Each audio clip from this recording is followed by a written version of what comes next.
right, you guys ready? Ready, yeah. Okay, I really appreciate you taking your time out on a Saturday. I mean, there's a lot of other things you can do. You can be sitting out in the sun there, right? But one of the things that I find is that there's like certain things that people do that lead to consistent results, and they actually do what other people aren't willing to do. And so I was talking to Cheryl, who came with me today. She works with me, and I asked her, I said, what would you say that I should actually tell people? And she goes, like, who are you? Because a lot of times you hear a speaker and you're like, who is this guy? Like, why would he actually be speaking here? And so we've been working on this for a long time, and so just a little bit of background about me. Linda.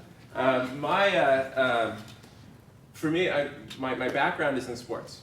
And so I actually started off as a sports chiropractor. I take care of the 3 Olympic teams. I take care of 2 professional hockey teams that are local right here. I take care of professional soccer teams there. And so I have a vast background in health and well-being. We look at, if you think of wrestlers and judo players and weightlifters, their whole goal is about losing weight, but it's also about losing weight for physical performance there. And so that is my background. And so really one of the things that, when it comes down to weight, and weight has nothing to do with health. Does that make sense? Like a lot of times, like we get so focused on how can I lose weight, how can I get thinner, and the only person that cares that you're actually thin is actually your pallbearers at your funeral, right? They're the only ones that care. We just want you to be healthy, and that's the whole goal there. And it's really funny, we get this idealization of where we should be. And so I remember talking to my wife once, and she has this one thing that she kept on repeating back to me. She kept on saying, I just want to get back to my original weight, right? With my original weight, I'm like, look, you're never going to get back to 6 pounds, 6 ounces, okay? It's just not going to happen. So, let's just get back to our healthy weight. And our bodies change all the time. And so, really what we got to have is we have a plan. So, who did the challenge that just happened? Okay, good. So, nobody did the challenge. Who's ever done a challenge in their life, right? We've all done challenges, right? And one of the cool things is that when you do a challenge, you actually have a plan. You wake up in the morning, you're like, okay, this is what I'm supposed to do. So let's say you were doing the challenge here at Orange Theory. The goal is to come in 4 days a week and get your 12 to 20 splat points every week. That was the challenge, right? And so you would show up and you would run your little tush off, and then once you get home, you'd be like, okay, my challenge is over for the day. Well, what happens is a lot of times we do these challenges, and then when the challenge ends, we kind of go back into our same routine. And I think that's what's really interesting, is I always think that when we look at what we're trying to achieve, we got to have what we call a max mind, our mindset of how we do things. And really where we are right now is just a sum total of who we believe that we really are, right? So when we were young, somebody told us that we were this, right? Or maybe we're on the playground, somebody said, you're this. Or maybe something happened and you tried to exercise and you didn't feel good doing it, and so you said, well, I'm not an athlete. But what's interesting is that when you come into Orange and you're on the treadmill, and you might start off walking, right, and just barely moving, and I've seen people, they literally come in and they think that the treadmill is the Antichrist, and the rowing machine is his brother, right? And so they're so afraid of it, but what they start doing is they start walking, and then what they find out one day is they go up 0.1. And they're like, hey, that's not bad. And what happened is that they changed their definition of who they were because of the things that we're doing. So where we are right now is really our routines, the things that we do on a consistent basis, our rituals really define who we are.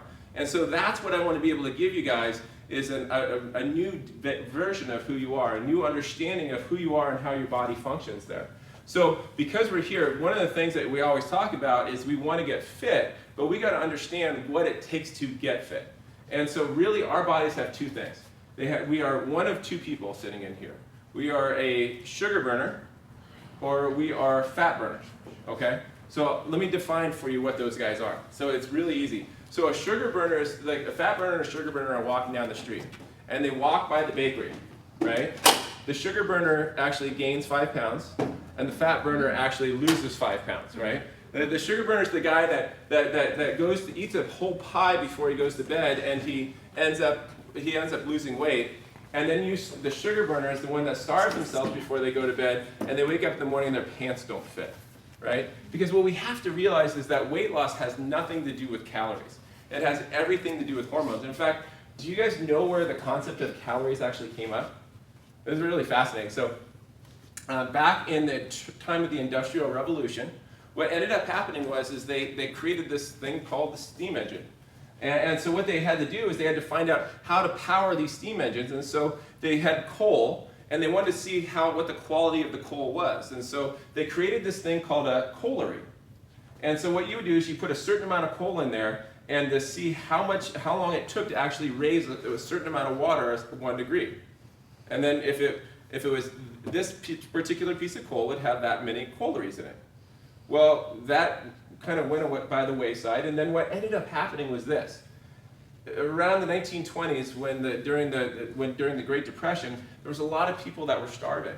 And the government came in and they said, we got to come up with this idea how to feed our people. And so what they ended up doing was they said, well, let's use this thing called a coalery. And so what they did is they created this coalery. They took the coalery and they would put an apple in there. And they'd say, an apple has this many coaleries to it. Or they would give a piece of steak and they would say, a piece of steak has this many coaleries to it. Or they put fat in it and they're like, wow, fat has a lot of coaleries in it. And so then what ended up happening is they would start to find out which foods had a lot of calories, which foods had not as many calories. And so that's when they would come up with eating a lot of cheese and eating a lot of fats and stuff like that to actually give people energy. Well, your body is very different than a coalery, okay? It's not what you put into it, but how your body burns that food. And that's a big differential. If you can take one thing home today, it's not what you eat, it's what your body takes from what you eat. And so there's different foods have different impacts on the way that your body functions there. So let me explain to you how your body works then. So typically when you eat food, your body can only get energy from 3 sources. It can get it from carbohydrates, it can get it from fats, or it can get it from protein. Well, protein is not a really good source of energy for you. Like your body's made up, your muscles are made up of protein. So we just don't want to really eat our muscles there.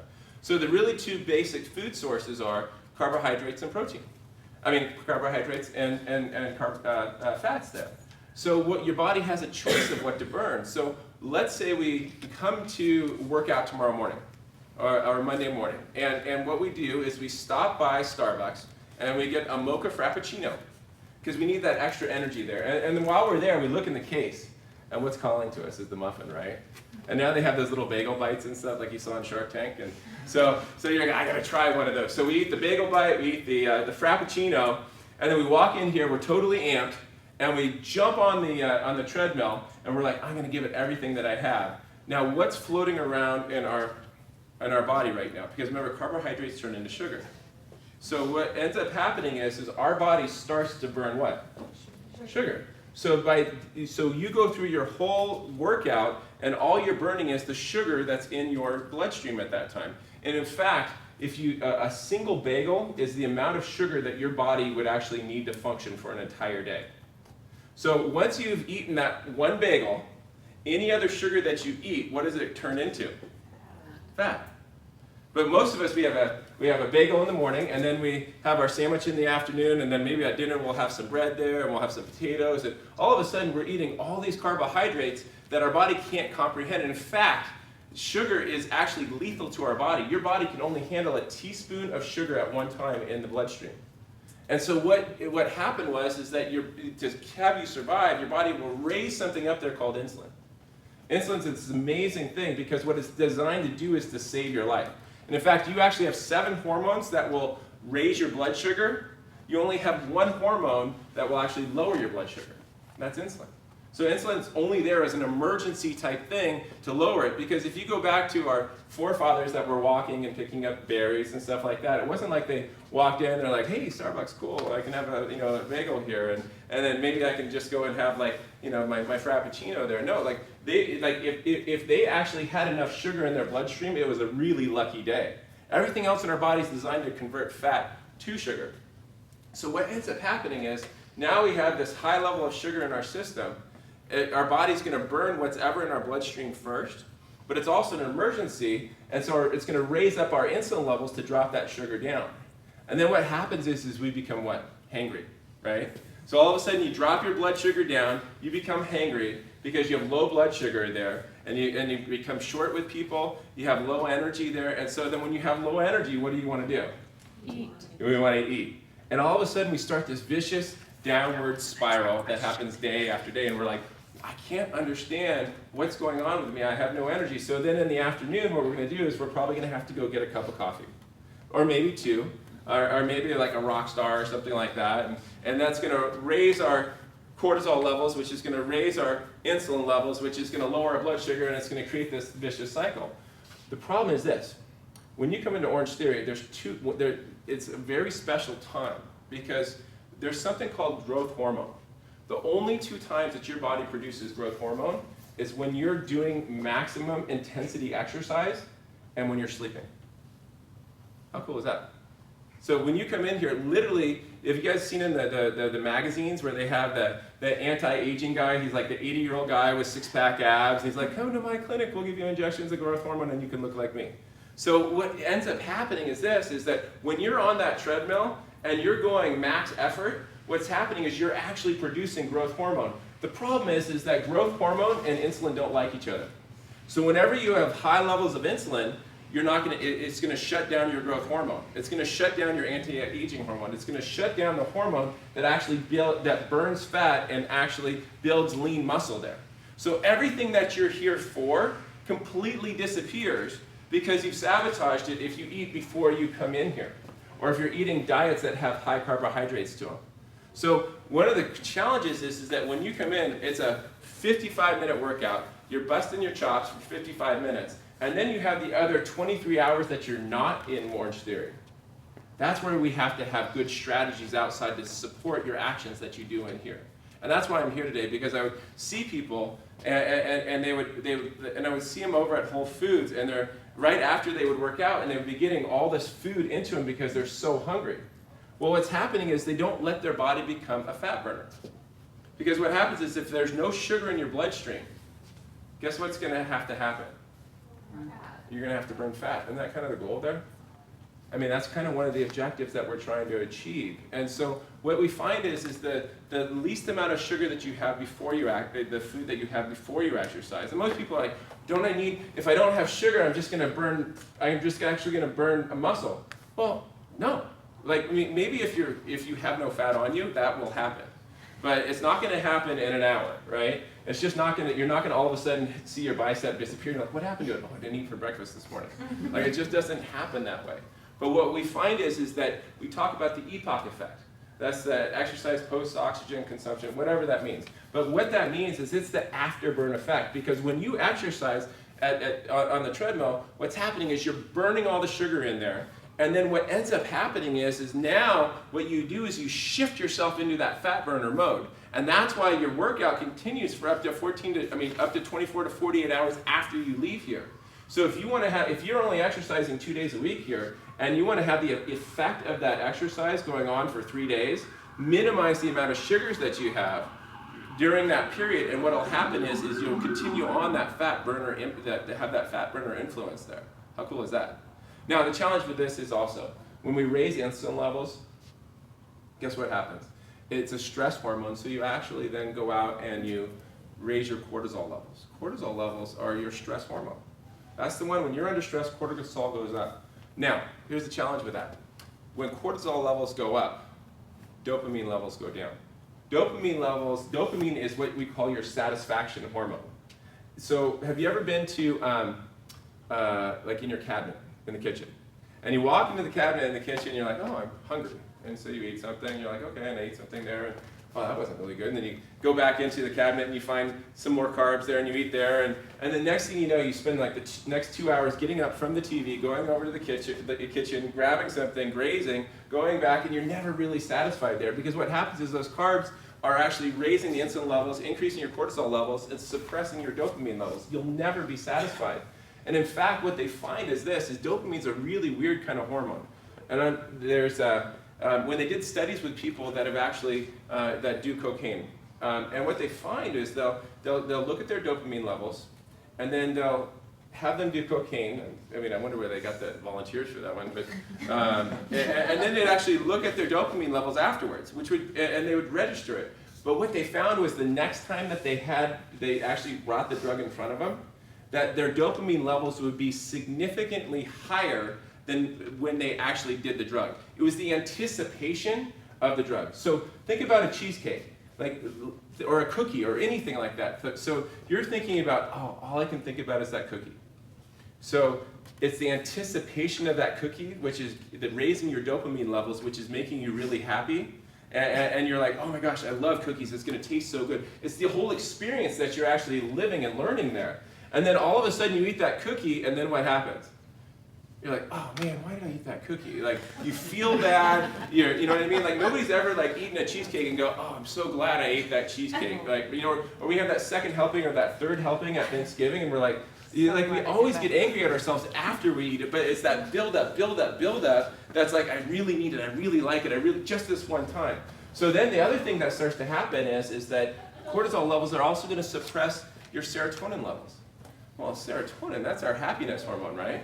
That's the one that makes us happy. When we're depressed, we take an antidepressant to raise our serotonin levels, but we're eating a whole bunch of sugar, and we're raising our serotonin levels really high, and then all of a sudden, our insulin levels really high, our cortisol goes up, our serotonin crashes down. Now we're not happy, so we're looking for satisfaction somewhere else. And so we remember the first time we had a cookie, it was really good, so maybe I'm going to become satisfied when I eat this cookie there. The other thing that also happens is that we find that when you actually raise that cortisol level up after raising our insulin, it'll actually crash a hormone called oxytocin. Oxytocin's our love and connection hormone. It's the hormone when a mother's holding a newborn child, she's fully connected to that child. And so we start looking around in our society where our diets are completely filled with sugar, and they're completely filled with stress. And we're all addicted to substances, whether it's sugar or food or caffeine or nicotine, and we're all depressed to a degree, and we have no connection with each other. Maybe the best connection that we have is on Facebook with our 500 friends, our closest friends there, and we wonder what the problem is there. See, one of the things as a chiropractor, in working with so many people, in fact, I've been a chiropractor for 22 years, and I've had, in June it'll be over 500,000 patient interactions. So you kind of get a pretty good idea of what works and what doesn't work. You start to see patterns there. And what we do see is that the cause is, it's always an environmental cause, whether it's the environment inside of our body or the environment on or outside of the body. We're either victims or victors. And I can tell you one thing is that a victor is the person that actually takes personal responsibility for their environment and makes choices. And that's really why I'm here today. Because what I want to be able to tell you is this, is that if we want to change our environment, the easiest thing that we can do is actually change the foods that we eat. So we're going to go through 3 things. Okay, so how many? 3. Okay, good. Just want to make sure that I didn't put anybody in a trance. So we're going to go into what we call sugars. We're going to go into fats. And we're going to go into toxins, okay? So sugars are really an important thing, and how you figure out if something's a sugar is pretty much any white powder is a sugar, okay? So it's like, you're like, well, is bread a sugar? Does it come from white powder? Yeah. Any white powder is bad for you, whether it's heroin, cocaine, or sugar, or stevia, or some of the artificial sweeteners. Just pretty much, like, if you want to make one dramatic change in your life, stay away from white powder in general there. And in fact, somebody's like, well, I don't eat candy bars anymore. Well, there was a study that they actually did, and they actually gave somebody a piece of white bread, and they watched how quickly it raised their insulin levels. And then the next day, they gave a person a candy bar, and they watched how quickly it raised their insulin levels. The white bread actually raises the insulin levels faster than a candy bar. So think about that. What's that? Going to get a Snickers. Yeah, going to get Snickers. Yeah, so you're free to eat Snickers, just don't eat white bread anymore. No more Wonder Bread. But the point of it is this, is that a lot of times we start looking at our kids and we're like, well, they don't eat candy bars, I don't feed them sugar. Well, just look in the diets that you have, and the diets that they have. Where are the main component of their calories coming from? Anything that's a carbohydrate turns into sugar. So an apple is a carbohydrate, so what does it turn into? Right, so let's say we're going to have a potato. I like my potatoes. It's a carbohydrate. What does it turn into? Sugar, right? We look at, well, is dried fruit sugar? Yeah. Is honey sugar? Yeah. Anything that converts into sugar is going to raise those insulin levels and automatically put your body under stress there. It's going to shut down those growth hormones. It's going to shut down your ability to build muscle, and it's going to shut down your ability to be satisfied, connected, and happy then. Okay, so what I'm going to do is, when we're done, I'm going to put an email list together for you guys because I forgot to bring it. It's a card counter, and what I really want you to be able to look at is like the different types of foods that are out there and which have the highest concentration of carbs in there. What's really interesting, what's great about this is that there's different types of foods that have different types of carbs. So if I look at a banana, and I take a cup of banana, a banana has 35 grams of carbs per cup. If I take a cup of blueberries, well, a cup of blueberries has about 16 grams of carbs per cup. Now, what's even better about this is that a cup of blueberries actually has 7 grams of fiber. So this is your, like, you know, go get out of jail, your hall pass, like whatever the fiber is in the foods that you're eating, it'll cancel out, if you have 1 gram of fiber, it'll cancel out 1 gram of carbohydrate there. So the actual, you only have 9 grams of carbohydrates because of the fiber in the cup of blueberries. And the cool thing about blueberries, it has all kinds of antioxidants, has all kinds of vitamins and nutrients there. And in fact, the more color that your food has, the healthier you're going to be. So if you wake up in the morning and you're having like brown bread, you know, or maybe make a sandwich that has brown bread in there, and it has brown mustard in there, and it has white mayonnaise in there, and it has brown meats of some type in there, like that's probably not going to lead you to a place of health, right? As opposed to if you have something with vibrant colors. So the first thing is we got to cut our carbs down as much as we possibly can. In fact, if somebody has diabetes, like I just had a lady that was struggling with diabetes. I mean, you don't want your blood sugar to be over 200. She was sitting pretty at 500. And it had been like that for about 15 years. So she's like literally right on the edge of actually having a major health crisis. And she was actually in a health crisis there. And for years she was talking about, look, you know, it's just my genes. Like my mom was big boned, I'm big boned. You know what I mean? She just says, that's just the way I am. My whole family is large. I said, well, no, it's like your whole family eats the same way. That's why they're large. You know, and so. And in fact, I had one lady, sometimes I get into these arguments with people. It's not really an argument, I call them discussions or consultations actually. And the consultation went something like this: Dr. Osborne, I've tried everything that you said to do, and so what I'm going to do is I'm actually going to have the bariatric surgery, and I'm actually going to have my stomach stapled. And I'm like, don't recommend it because that'll rob you of nutrients for the rest of your life. She goes, but I just got to do something. And I said, okay, well, I mean, it's your choice, free will. It's not my job to make your health decisions. So what she ended up doing was she had the bariatric surgery, they stapled her stomach, and she proceeded to lose about 200 pounds in weight, which is very interesting because her whole argument was that it was her genes, right? And so I'm like, or it was a glandular issue, or it was her genes? And I said, well, so did your genes change like in the last year? She's like, no. And I said, you had a salivary gland issue, obviously. It wasn't like a glandular issue. Like it was a salivary gland. Like you couldn't keep your mouth closed because of the food that you're putting in. Like nothing else changed besides what she was putting into her body. We have full control. It's just like I was saying, we make reasons why we can't do something. We rationalize. There's so many reasons out there. So we have to look at the rationalization there. So getting back to this lady, she finally was told she's not going to make it. She spent more time in the hospital over a 3-month period of time than out of the hospital, and she decided to radically shift her diet. She actually followed the plan. She followed and tried to keep it simple, the sugars, fats, and toxins. Now her blood sugar's at 126 unmedicated, which is pretty amazing because she was on 2 different types of insulin just to keep it below 500 there. So I just want to let you guys know you do have the power there. Diabetes is not an epidemic that you catch. It's something that you create in your own body there. It's a warning sign of the things that we're doing. So first thing is reducing those sugars as much as we can, especially before and after workout so that we can continue to be fat burners. So if we're going to be a fat burner, first thing that we got to know is that there's a big myth out there that fat makes you fat. Like we grew up, like looking at this, we were the first generation really that had like the margarines, right? We had like, the low fat anything. And so what happens is that when you have low fat in something, there has to be high something else in there. What do you think it's going to be? Sugar. Exactly. So like when you see low fat and you want to be healthy, just know that you're going to be eating high sugar there. So the more things that they claim on the box, they're like, there's none of this, well, it's vitamin fortified. Like, that means that they've actually taken all the vitamins out of it, and they actually had to actually make it somewhat healthy by actually fortifying it with vitamins there. So fat doesn't make us fat, because what happens is fat is an energy source. So when we actually eat those fats, our body will learn to burn those fats much quicker there. Now the biggest problem with fats is that we have what we call healthy fats or sick fats. And really that's the challenge. Most of it, you've seen what we call trans fats. You've probably heard about it in the news, and that's your fats that you get from your McDonald's French fries, or your cookies or your snackables that we put into our kids' lunches there. Trans fats are fats that they created. These are man-made fats. So pretty much think about like how man does things. Like, whenever we do something, we kind of mess stuff up. Does that make sense? Like the environment doesn't need saving. We just messed up the environment. Now we got to figure out how to save it. And every time we try to save it, there's an unintended consequence. So we created this trans fat to be able to allow things to stay on the shelf longer.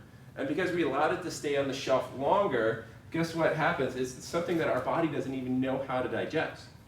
And so anything that when you look on a box that says hydrolyzed on there, or they'll say that's a big key for you. Problem with a trans fat is it actually goes, when it goes, your cells, like you're only as healthy as your cells are. So when it comes into your body doesn't know how to break it down and use it for energy, so it floats around in there. And then what it does, it goes and it clamps onto your cells. And it actually, the half-life, which means that half the length of time that the average trans fat stays in a body is 51 days. So what that means is that literally that fat goes around your cell and chokes off that cell. It literally creates like cement around your cell for 51 days. So now you can't get nutrients into the cell, and now you can't get toxins out of the cell. And so what it does is it starts to break down our cells. We start to have low energy there. Also, what starts to happen is it starts to mess with our metabolism there.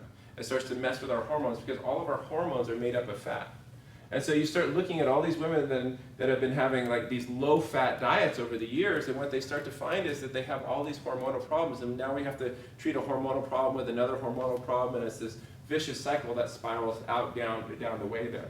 So the other type of the big thing, so really avoid your trans fat. So next time you're going to have a French fry, think about it, it's not just, I'm just going to have a treat myself today. That French fry is literally going to be with you for 51 days, like shutting down your body's ability to take in nutrients and to have your cells perform at a healthy level for the next 51 days there. So it's not a one-time decision, that dopamine, like pleasure reaction of putting the hot and tasty in your mouth.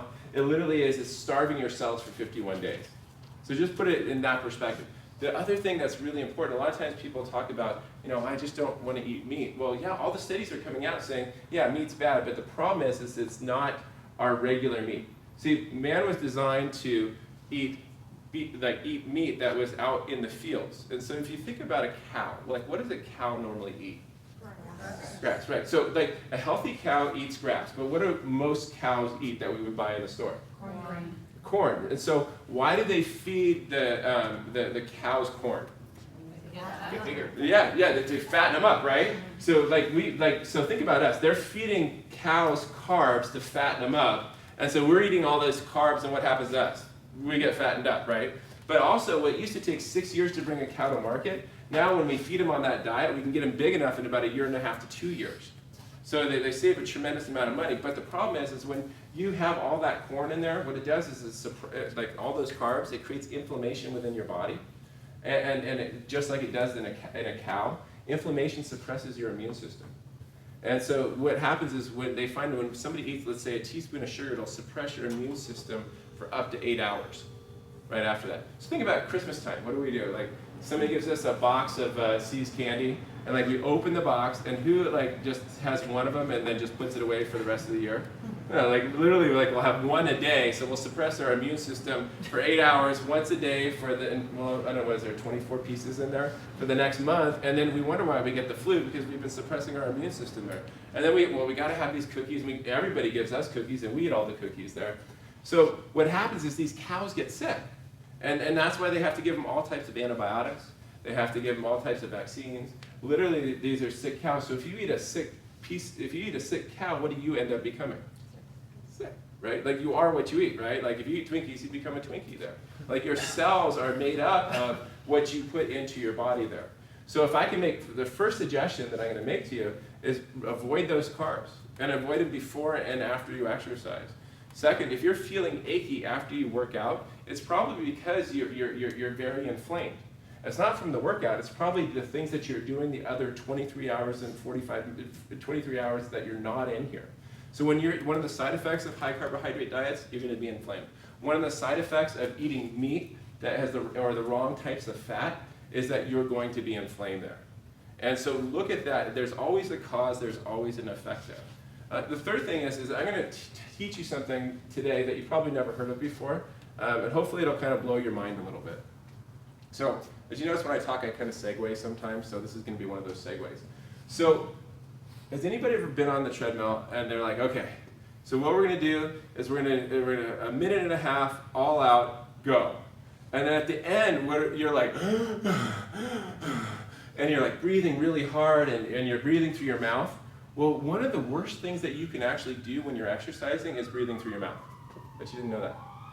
See, what happens is that when you start breathing through your mouth, it's what we call stress breathing. You get too much oxygen into your bloodstream, and so then what ends up happening is your body can't handle that. Like, have you ever? So I'm going to date myself, and I haven't done this in a long time. But when I was in high school, we used to play the pass out game, where you would like take really deep breaths a whole bunch of times, and then like somebody would squeeze you, and then you would pass out, and you wake up, you're like, wow, that was cool, right? I probably could have been a member of Mensa if I hadn't done that. But the point of it was this, is that it's when we breathe through our mouth, we get too much oxygen. And so then what happens is our blood vessels constrict to actually prevent that, to keep our oxygen levels in balance. So then what ends up happening is now you decrease blood flow, you decrease nutrients, you decrease the blood flow to your heart, you decrease the blood flow to your legs, you decrease the blood flow to like your brain there. That's why sometimes you might even get dizzy. So like even if you were to stay here and like take 5 or 6 deep breaths, you might get lightheaded. That's because your body is actually, it's not the oxygen that's getting to your brain, it's actually your body's constricting the blood flow getting to your brain to slow you down. What ends up happening is this, when they do studies on people, what they find is that if we can start breathing through our nose when we're exercising, well, first thing that'll happen is our throat won't get raw. It won't get that constricted asthma-like feeling, that bronchial stress type feeling. We won't be raw at the end of it. We'll find that we'll be able to regulate our ability to exercise much better.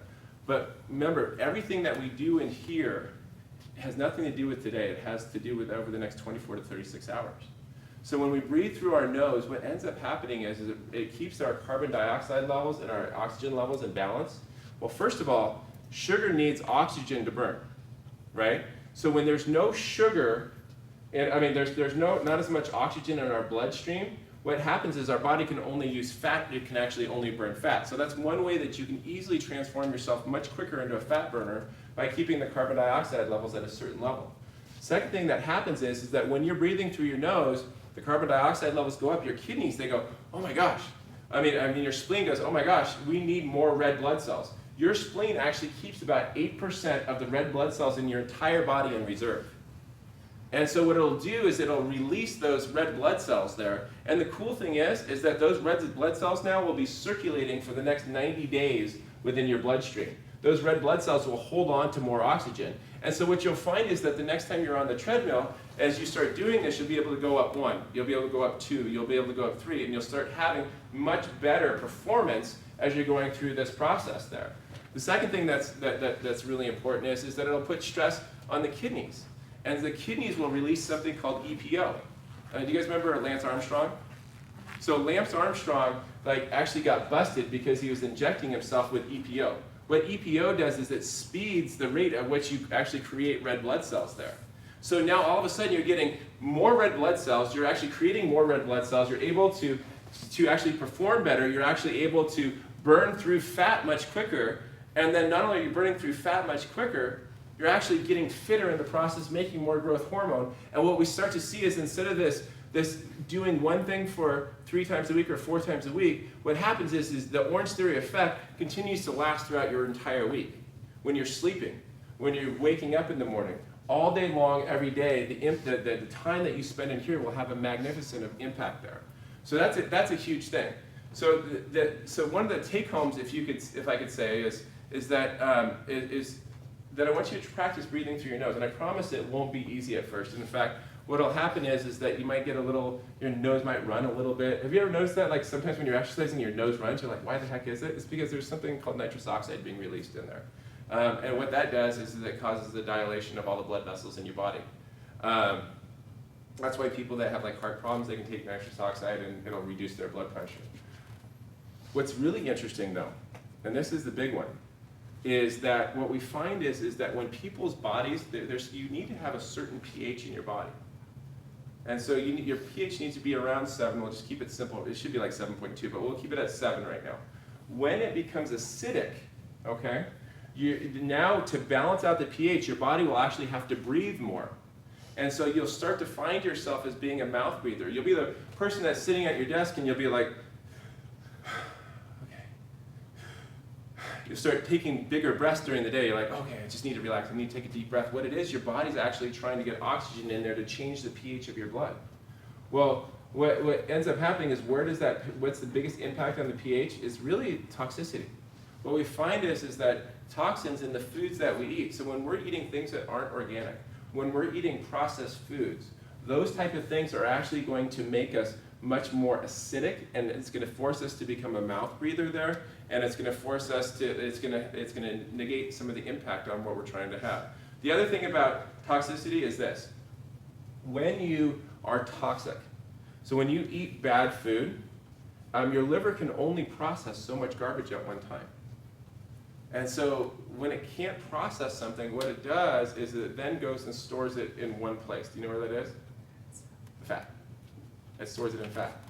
So then what happens is, let's say somebody's trying to exercise. They're trying to become a fat burner.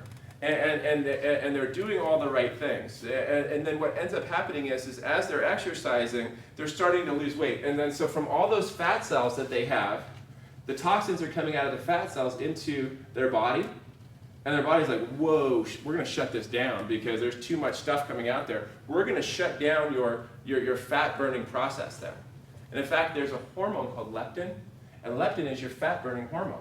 It's the one that when you eat something that regulates your metabolism there. And so when you get enough fat in your body, it's supposed to turn on the leptin there. But what happens is that cortisol, which is your stress hormone, shuts down leptin. So when you're under stress, your leptin levels, high cortisol, low leptin. So you're not going to be able to burn fat when you have high leptin, but also when we're toxic, it's actually going to shut down our body's ability to release leptin, which is your fat burning hormone there. So that's why it's the old garbage in, garbage out. If you can't lose weight, if you're stuck into a place, what you'll find is that it's not an issue that you're not working hard enough in here sometimes. Maybe you have a really good diet, but maybe it's not a clean diet. And so what you start to have to look at is the foods that you're eating. Are they good, high quality? And if you can make sure we also send them the Dirty Dozen and the Clean 15. But you don't have to buy organic all the time. There's certain foods that you can get away with not buying organic. There's certain foods that you absolutely have to buy organic. You can't undo the damage that's caused by bad meat there. So like you have to buy good meat. I would actually prefer that you don't eat meat than eat bad meat there. It's just, I mean, you can't, there's too much damage that occurs from that. And so really what we start to find is that the difference between success and failure and so much of what we're trying to achieve is about that much. Just a few small little things, the sugars and the fats and the toxins. And if we can just master those three things, it's going to have a profound effect, not only on what our body shape looks like, but on the energy that we have, the way that we relate to the world, and how our body functions there. And so I think that the biggest thing, if we can look at this in its like, what's a simple action step that we can take? Well, I'm a big fan of what we call intermittent fasting. And there's an old myth that says that if you you should eat multiple small meals a day. And there's another myth that says that if you skip a meal, it's going to make you fat. Well, actually, what we find is that if you skip a meal and you don't have blood sugar, you don't have sugar floating around in there, what's going to happen is your body's actually going to convert the fat into energy there. So no, you're actually going to lose fat by skipping a meal there. And so typically, what we find is that I encourage people to do that if they have health issues, if they have weight issues, if they have foggy brain issues there, if they have issues of lack of energy, if they have food cravings, if they have any health issue, intermittent fasting is a very good place because digesting food takes a tremendous amount of energy from your body. Your body has to do a lot of work if it's having to actually digest food there. And so what I recommend is, first of all, what we do know is this, is that when you go to bed, try not to eat 2 hours before you go to bed. This is a really big key. And the reason for that is that when you eat, insulin levels are going to go up. But the first time that we release growth hormone is when we're exercising. When's the second time? Sleep. Right, so if our insulin levels are high when we go to bed, now that growth hormone is not going to be released. So now we're not going to be able to burn fat while we sleep. Now we're not going to be able to regenerate and heal our muscles as well. So let's say you came in here and you had like 50 splat points, right? And you just really pushed it there, and then you went and had a big meal just before you go to bed. Your body's not going to be able to repair and regenerate, so you're going to be much more prone to injury and re-injury there. The other thing that happens is that, so we talked about insulin, we talked about growth hormone there, so imagine if you were to go home and you were to have your last meal 2 hours before you go to bed. Now, some of you might go to bed at like 12, 2 in the morning because you're like, that's just the way I am, I'm a night person. The way I test that theory is anybody ever been camping? Right? And so what time do you go to bed when you went camping? When it gets dark, right? Yeah, you're like, well, it depends on if you bring a whole bunch of friends and you're up all night. You're raising your blood sugar level there with, adult beverages or whatever, cool for old beers. Yeah, that doesn't count.